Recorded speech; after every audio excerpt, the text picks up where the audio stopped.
That is a bit odd.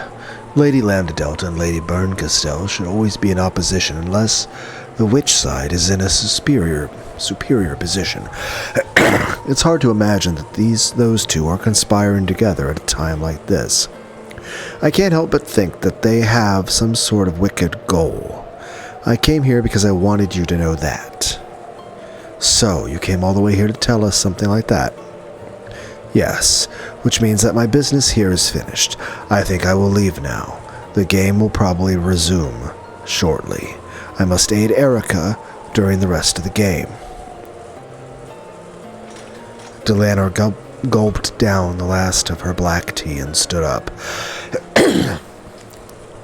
Next is the battle of the second twilight. At that point, I will once again raise my merciless longsword. So I ask the same of you, Battler. Show no mercy towards me. I understand. If I went easy on you, I'd have my own head smashed in. On the game board, I am nothing more than Lady Burncastel's piece, and Frudo Erica's subordinate.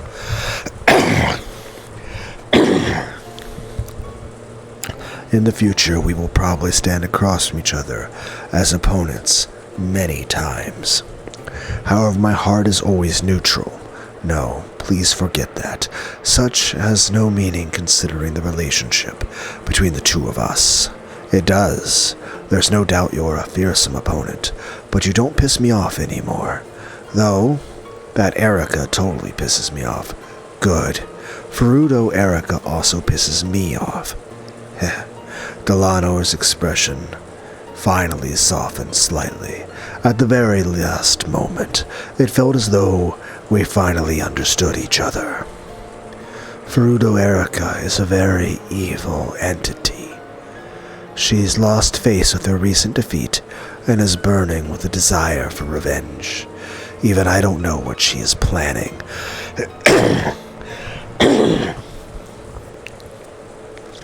Lunar probably should have a cough drop.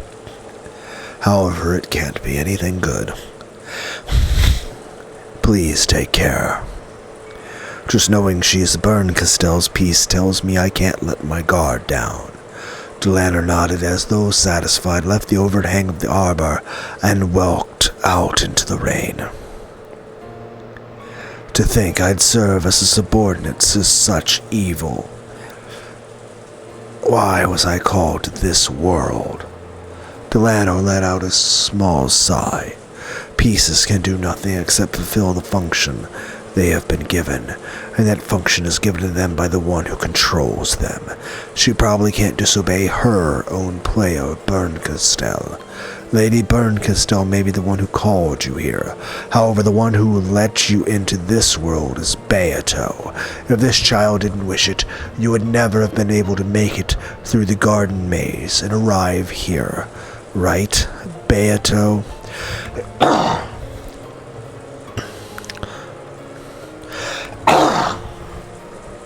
Miss Beatrice, what is it that you want from me? I do hope that I can help you in some way, though I may be a subordinate of evil. She spoke to Beato, but of course there was no response. After bowing once more and thanks for the black tea, Delanor disappeared off into the rainy rose garden.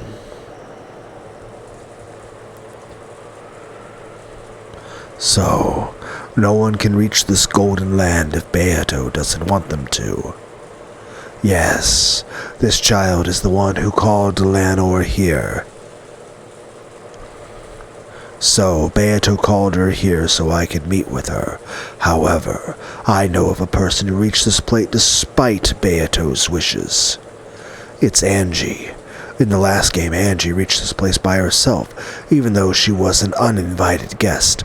Was that also something Beato wished for? I am here. You are here. Beato is here. Delanor was invited here. All of these things happened because this child wanted them to. Even the bit of time you and Delanor spent together drinking tea. Beato? What was I supposed to learn from her? Does it have something to do with finding your heart and letting you rest in peace? Lunar Nox, the natural enemy of witches, an inquisitor of heresy, a vanguard of mystery who denies fantasy. Is she here to help by gouging out your heart and choking the life out of you?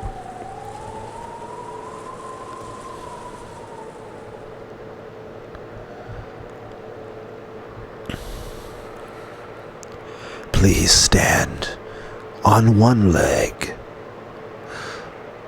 Cornelia slowly got up and stood up on one leg as she had been ordered. Her hands were clasped behind her back because she had been ordered to do so.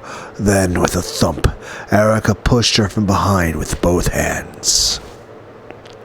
Cornelia landed on the floor face first with a thud. Please stand on one leg.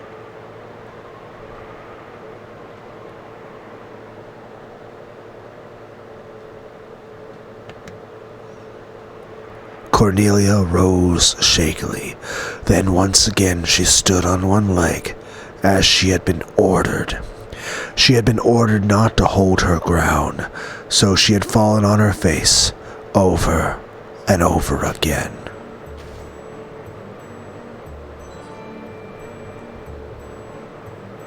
She had barely managed to protect her nose, but after smashing against the floor so many times, her face was bright red. She wasn't shedding any tears. No, she couldn't shed them, because she was forbidden to do even that.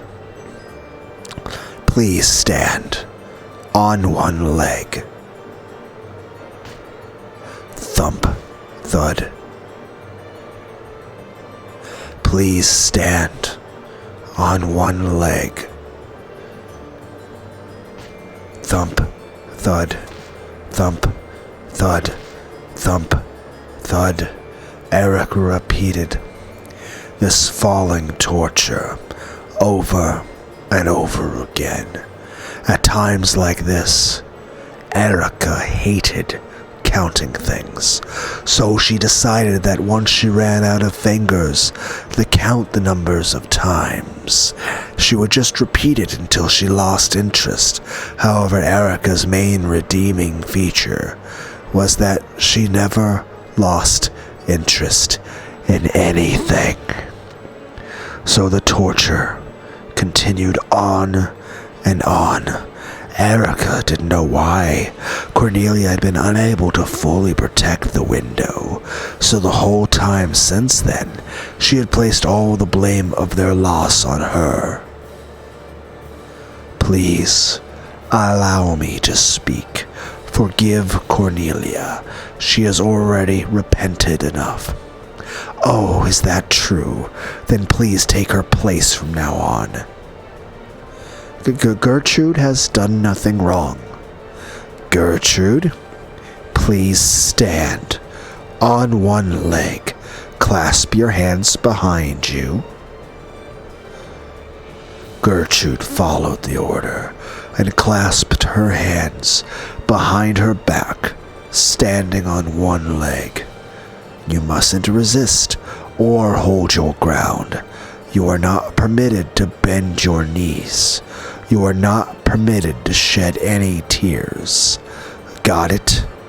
As you wish, Gertrude. Erica made a show of walking behind Gertrude. She even enjoyed making her wonder when she'd push. At that time, Gertrude and Cornelia burst with a bright light and disappeared, because Delanor, who must have returned at some point, had sent them back to the heavens for the time being. Erica, who'd had her fun spoiled, gave Delanor an openly malicious look. Miss Erica, I will bear the punishment for all my subordinates' faults as their superior. I ask that you let them go.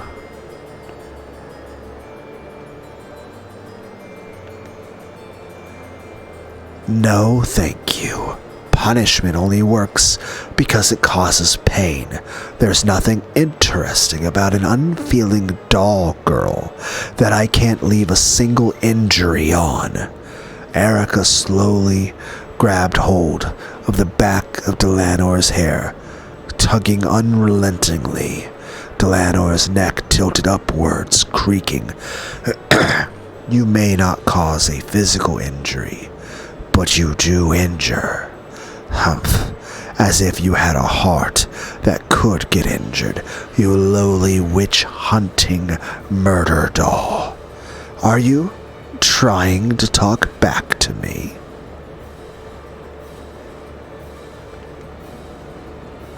Me, the envoy and double of the great Lady Bernkastel. No.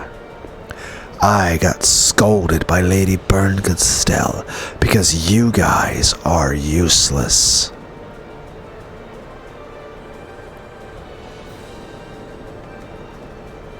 Never fail so lamely again. Understand? The hair she had grabbed was stretched back as far as it would go, along with more creaking. This didn't cause Delanor any physical pain, but she could clearly feel Erica's ill will. My apologies. Forgive me, filth. With a sound like a bowstring being cut, several of Delanor's hairs were pulled out. Then Erica waved her hand about as though trying to brush off something dirty that had gotten stuck to it. Well, that's okay. I'm done. My anger's finally settled down, and my little gray cells are tingling again. Please call those two useless people back and reconstruct the crime scene. Let's start the reasoning game. Understood. Gertrude Cornelia.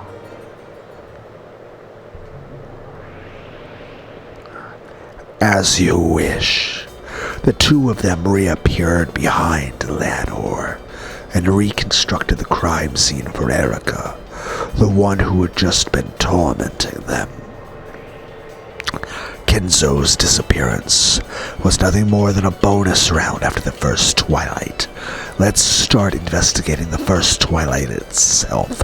But before we do that, did you realize we were actually given a riddle before the murders even occurred? Yes. The letter with the mark of the one-winged eagle, which appeared at midnight last night, along with a knock by some person. That's right.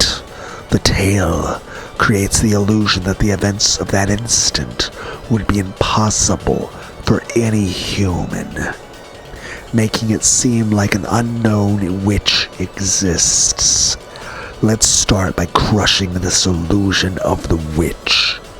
We'll first check the situation in the dining hall last night when the letter was delivered. Understood. Gertrude Cornelia, reconstruct last night's family conference in the dining hall. As you wish. The family conference last night was held with the adult relatives and Battler. And partway through, the servants had arrived to serve tea. Let's check everyone's location at the instant the letter arrived. How did that go again? Please, allow me to speak. Before the family conference, Erica, George, Jessica, Maria, Nanjo, Goda, and Kumasawa left the mansion and moved to the guest house. Please allow me to speak. Of those who remain, only Kraus, Natsui, and Genji were in the second floor corridor, while all others were in the dining hall.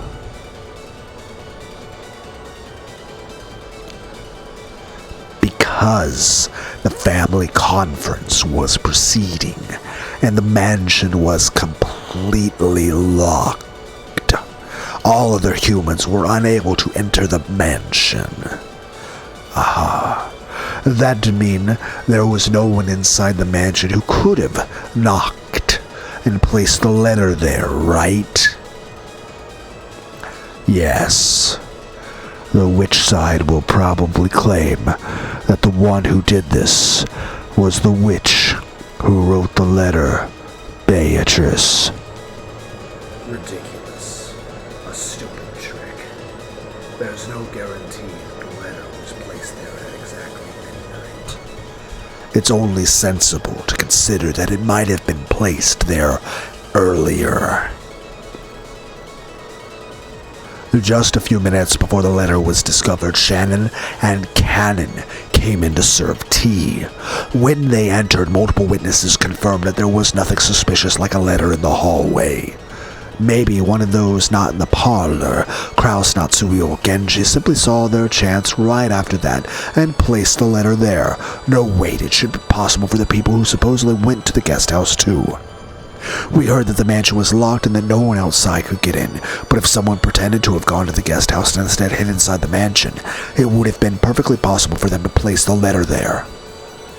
Allow me to speak. Blue truth valid. In that case, the problem is the knock. Unlike the letter, someone would have to exist there at that instant of the knock. I see, so this is the so-called proof that a person who shouldn't be there, a witch, existed. This is just so ridiculous. Do they think I, Furuto Erica, would surrender to something like that? First off, we can doubt whether the knock was even something hitting the door to the dining hall at all. For example, there may be a certain pillar on the second floor which, because of how the mansion's constructed, makes a noise when struck that gets transmitted down the pillar, and that sound, just like a knock, that sounds just like a knock on the door to the people in the dining hall. Or they could have misheard some random sound be a knock and they all misconstrued it in the same way. Or the recorded sound of a knock could have been stealthily replayed from a tape, which might have been carefully set up to go off at exactly that time. Either way, I can think of many ways to make them hear a knock, even if no one was on the other side of that door.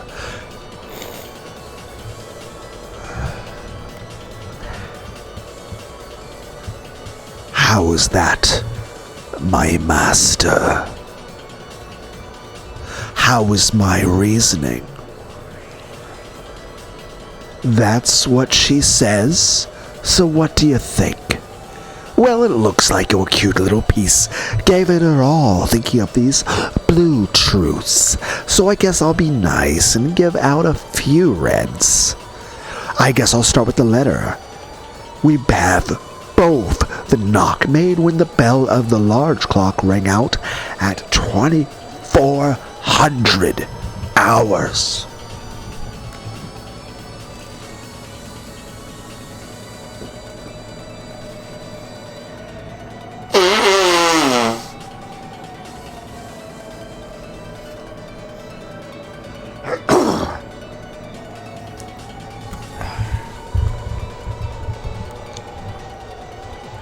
And the letter sitting there in an envelope, bearing the one-winged eagle crest, when the door was opened. It's so obvious to suspect that the people who weren't in the parlor secretly placed the letter there, right? Kraus, Natsui, and Genji did not even touch that letter. Oh? Then, when Shannon and Cannon came in to serve tea, who was the last human to enter the dining hall? Let's say it was Cannon. Wouldn't it have been easy to have Cannon the last person in? secretly dropped the letter there when he closed the door. Not a single person in the dining hall. No, there's a simpler way to say it. Among all those inside the mansion at midnight, not a single person placed that letter in the corridor. So, you can't say that no one touched it. Obviously, they touched it when they picked it up. Of course, I couldn't say that none of them touched it. I see. Then let's interpret it this way. Someone who existed outside of the mansion at midnight placed a letter somewhere other than the hallway beforehand. Then it was moved by some means and ended up placed in the hallway. Just as an example, let's say it was stuck to the bottom of the serving cart the servants were pushing. It was simply glued there in a way that it would make it come unstuck after a certain amount of time. When it eventually fell off, it became the letter left behind by a witch who shouldn't have existed. In other words, this is a classic trick where the true sender gives themselves an alibi by making the letter appear at a different time. Allow me to speak. Blue truth valid. In other words, the fact that it landed just outside the dining hall door was the culprit's good luck. At worst, it might have happened in the kitchen, the corridor, or even inside the dining hall. Oh, good. If it happened inside the dining hall, that would have been even more wonderful. Within everyone's sight, a letter would suddenly appear on the floor, and that wouldn't even violate a red truth saying no one in the closed room of the dining hall touched the letter unexpectedly. Well done. If the letter was stuck to the bottom of the serving cart, then anyone could be the culprit. That might work. Okay regarding the letter. However, will that same type of argument apply to the knock as well? Let's try this again. Shall we? Please go ahead. Neither Kraus nor Natsui nor Genji knocked. This isn't the limited meaning of the knocking on the door, okay? It means they didn't use a pillar to transmit the sound, or push the play button on a cassette tape they'd recorded, or create that knock sound by any means. Of course, this applies to direct, indirect, intentional, coincidental, and unintentional means. This wedge has already been knocked in, but I'll repeat it. Maybe someone other than Kraus, Natsui, or Genji made that knock, or else a sound that could be misidentified as a knock. Please allow me to speak. Let it be known that at midnight, excepting Kraus, Natsui, and Genji in the second floor corridor, and all of the people in the dining hall, no humans existed inside the mansion. Please allow me to speak. Let it be known that in addition to Kraus, Natsui, and Genji, none of those in the dining hall knocked on that door. In this sense, knock includes all direct, indirect, intentional, unintentional, and coincidental events that could create a knocking sound. A direct knock refers to someone literally hitting a door to make a knocking sound. An intentional knock refers to someone creating a fake knocking sound to try and make it appear that someone knocked. An unintentional knock refers to someone unintentionally creating a fake knocking sound. A coincidental knock refers to some kind of coincidence creating a fake knocking sound. In short, this means it was impossible for any character within the mansion to be the source of a knocking sound. And any character refers to even to unobserved people that no one has noticed. Anyone who is in the mansion would also include any unknown person X who had snuck into the mansion. Therefore, it literally meant it was impossible for anyone inside the mansion to knock, with no word play allowed. I see.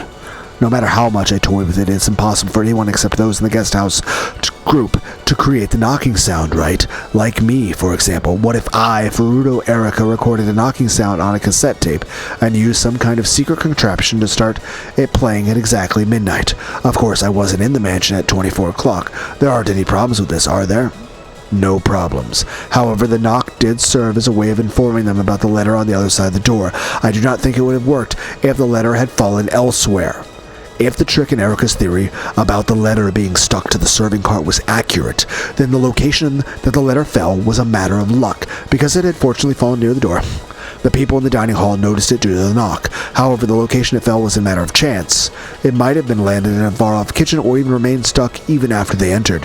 If that had happened, the knock would have been ignored as though they had just imagined it. In other words, the knock by itself wouldn't transmit any message at all. It only made it appear as though someone had been there because it was paired with the letter. In that case, the random location the letter fell off to the bottom of the serving cart couldn't be connected with the knock. For the letter to be found, thanks to the knock, it would have to be reliably positioned on the other side of the door. However, it was announced in red that no one in the mansion placed the letter in the hallway. I'll reword the red about placing it in the corridor a bit. No one in the mansion placed the letter in the hallway. This includes doing so by all concepts such as directly, indirectly, intentionally, coincidentally, and unintentionally. For example, let's assume that there was a device on the serving cart that drops the letter when it stops moving. In that case, you'd think that it could predict that the cart would probably stop just once when those two knocked on the door to the dining hall.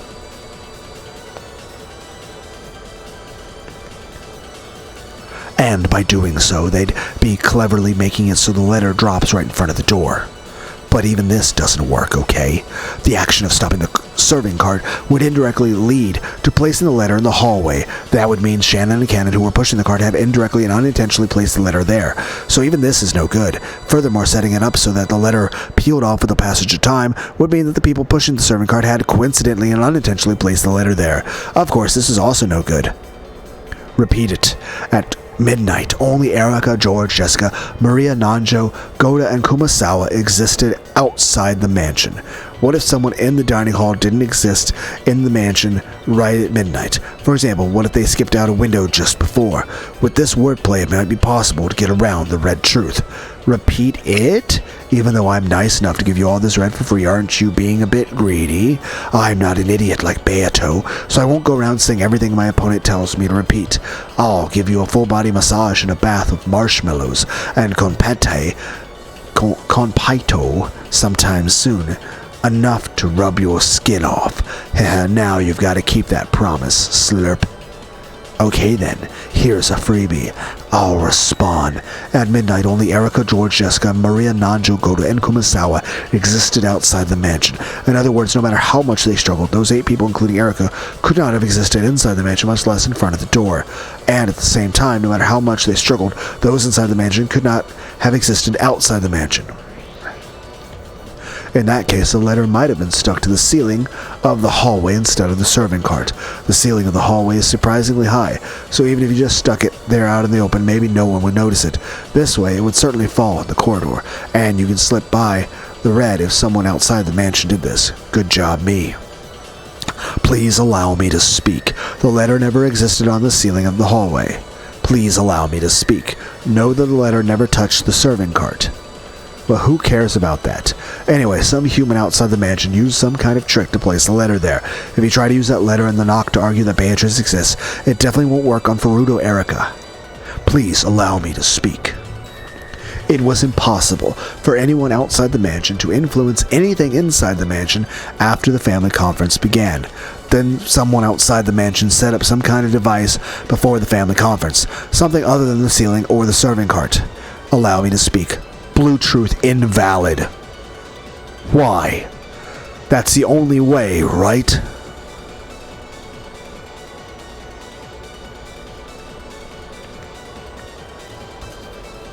Someone outside the mansion used some kind of device other than the ceiling or the serving cart. Allow me to speak, unless you can specify or theorize as to what that something might be. Your blue truth will not be acknowledged. Allow me to speak. All of Lady Erica's blue truths regarding the letter have been lost. They've all been lost, you say?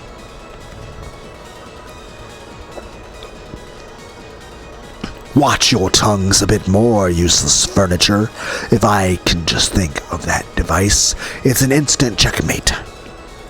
What do you mean, all of them? What do you mean my blue truth is invalid? How dare you say such a thing to me, the detective, Furuto Erica?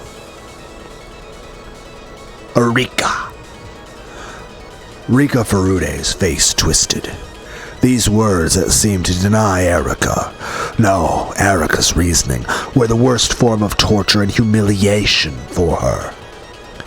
Miss Erica, why don't we postpone the riddle of the letter for now? Your blue stake about someone outside the mansion playing it with a cassette tape is still valid. If it was possible for sound, then perhaps it wasn't impossible for a letter as well. As Erica made to grab and pull Gertrude's hair, Delanor stopped her with those words. That's right, my blue truth regarding the knock is still valid. It's not true that everything's been denied. My master, I will solve the riddle of the letter without fail. Please allow me to postpone that for now. However, I will definitely figure out the riddle of the knock here. I've hit you with the blue stake that someone outside the mansion set things up with a cassette tape or something to make the knock sound play. You really are a cute kid, piece of Burns. Lots of spunk. Anyway, Erica's yelling that you forgive her because she solved one of the two riddles, even though she's resigned on the other. So, will you forgive her? Sure. Normally, I'd never forgive my own peace for the shame of surrendering. But if you manage to solve one of the riddles, I guess I'll let it slide for now. I feel like Kiichi would be very angry with you, Burn Castell. My master. When Burn Castell said she'd let it slide, Erica couldn't hide her relief. My master. Then it's time to get punished, Erica-chan. None of the characters misidentified a knocking sound. Oh? What's that supposed to mean? Misidentifying a knocking sound means this. They would not mistake a sound very similar to a knocking sound for a real knocking sound. Hitting a pillar to make something similar to a knocking sound is no good. When you record a knocking sound on a cassette tape and play it back, it becomes the sound of the tape with a knocking sound on it, and not a knocking sound. So that's no good either. Again, I know I've asked this of all of you many, many, many times. Do you say either or either? In other words, every one of them would correctly recognize a knocking sound of something truly hitting the door, and they definitely wouldn't mishear it. It's totally impossible that any sounds, except hitting that door directly, would be misinterpreted as a knock. What the? But that means at the time the bell sounding midnight went off, no one existed who could have hit the door. Yep, they didn't exist. After all, the Golden Witch, Beatrice, hit it. So in other words, there's no way to make it work unless you actually hit the door. So what about this? There was some kind of device that could knock on the door. There was something like an automatic door knocker, and that made it possible to knock without touching the door with your hands. To knock means someone hitting a door with their hand, right? I won't accept hitting it with some device. They heard a knock at the same time as the 12 o'clock bell. At that time, everyone inside the dining hall definitely heard it, and none of them misinterpreted a knocking sound. Kraus, Natsui, and Genji were not involved with the making of a knocking sound. No one else existed inside the mansion. A knock refers to the action of standing directly in front of a door and hitting it with a hand. Hey, Burn, what do you think of my red? Don't you think this is pretty simple and enjoyable despite being before the first twilight? The Golden Witch made her graceful appearance with a knocking sound. Giggle.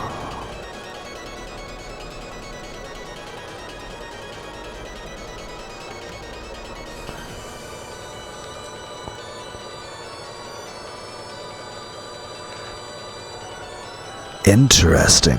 This really is riveting, Lambda. Wouldn't have it any other way. Yes, how amusing.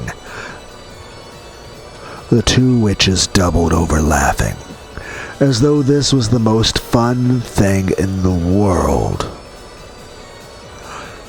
Gah, my master, don't worry. If you just give me my little gray cells some time, I will definitely reach an answer to this pitiful red. You're nothing but a lowly piece. Your absence wouldn't hinder my progress in this game in the slightest. If you can't think of any theories in particular, please just go back to the peace tray and gather dust or something. Okay, guys, quick question. If Naruto does a shadow clone jutsu and he's mean to his clones, that's still unethical, right?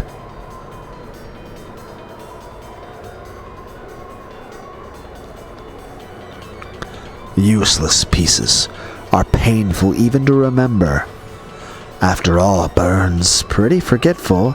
If you don't try a little harder, Burns gonna forget you, okay? You'll collect dust and that forgotten peace tray, awaiting your turn that'll never come. I imagine that'd be pretty harsh, don't you think? Don't worry, Lady Lambda, Delta, and my master. I promise that I'll keep you entertained and never let you down again. Oh, how reassuring. I guess you're my double after all. Then, make sure you really are giving it your all, in more ways than one. If you don't make an impact, I might forget all about you. As the two witches giggled, they continued discussing the letter and the knock. There was no room for Erica to step in. If she contented herself with that, she would literally have no place to go, and would be buried in an eternal oblivion. Erica endured this with a hideous expression, looking with shame at the back of the master who ignored her. And with both fists clenched, she thought frantically in search of some kind of breakthrough. I am the detective. I am Furuto Erica. I am the peace and double and servant of the great Lady Burncastel. I'll definitely make her satisfied. Satisfied, definitely. Ushiromiya Battler, how dare you humiliate me so? As she stood there, ignored by the witches and shrouded in darkness, it looked like someone had told her to go stand all alone in the hallway.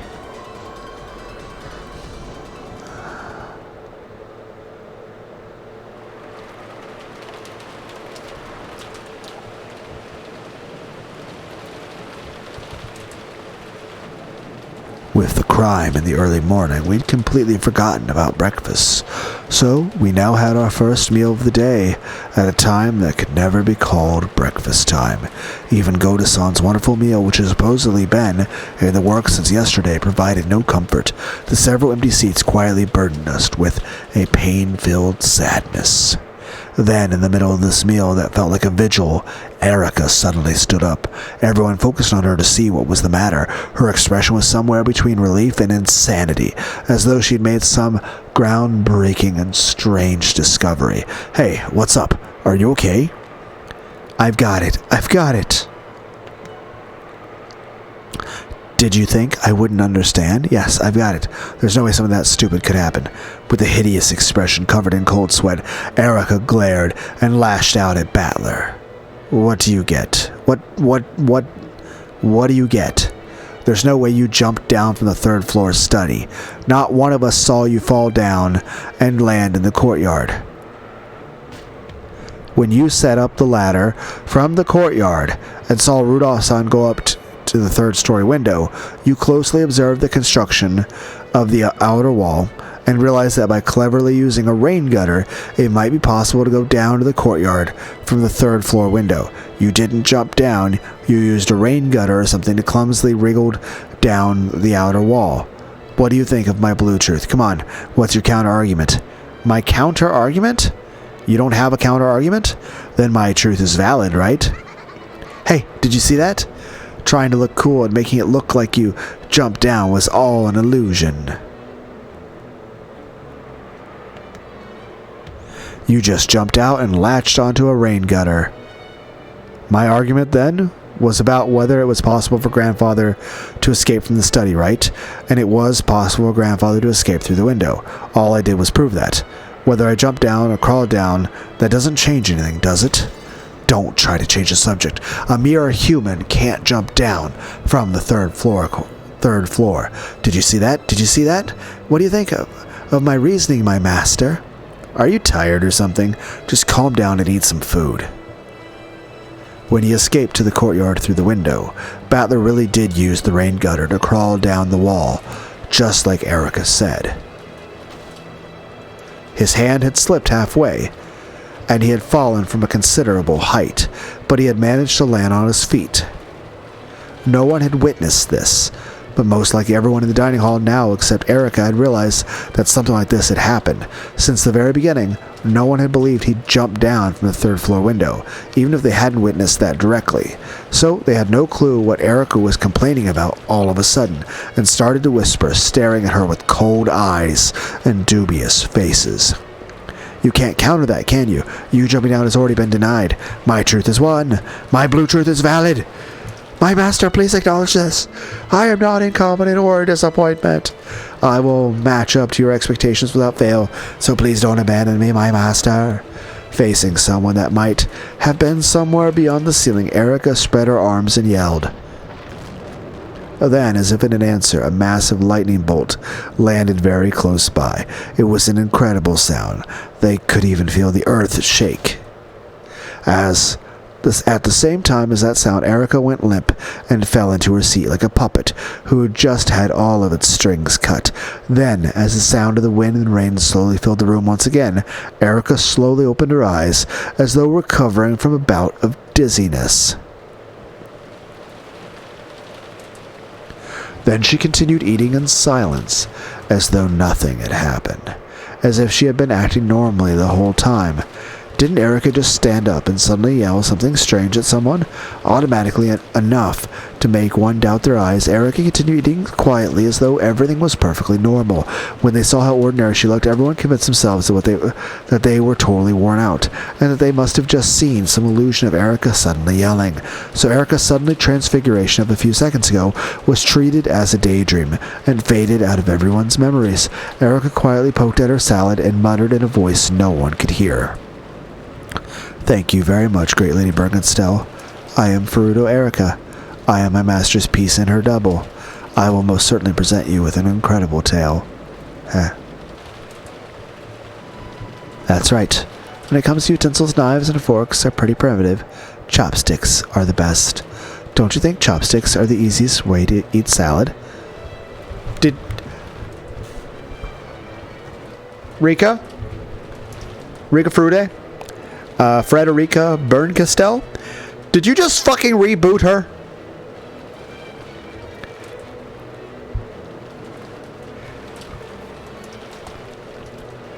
Why does this make me think of Vettel? Like, you know, turning Neuro-sama on and off again.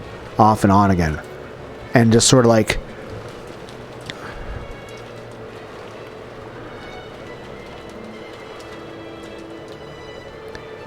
Did we just like treat her like she's an, you know, we just like turned her off like a computer and disk defragmented and erased, like ran a virus scan on her and returned her to factory settings.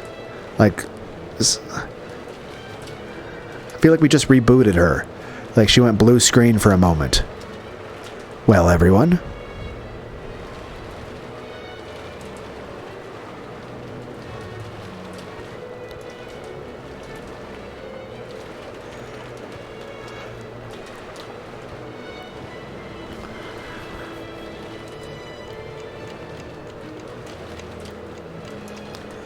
Remember, at 1 o'clock, Natsui was supposed to hide somewhere.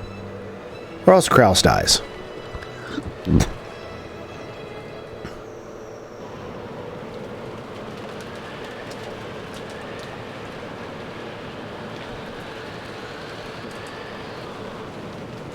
Battler-san returned to the guest house at 3 a.m.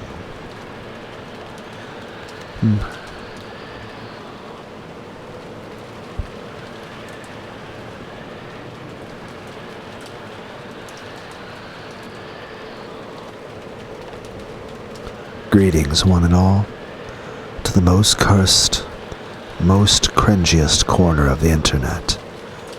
A YouTube channel content creator, actively alienating everyone in both the analog and digital world. Well, welcome and good evening, you wonderful dice of all alignments. I am Lunar D8.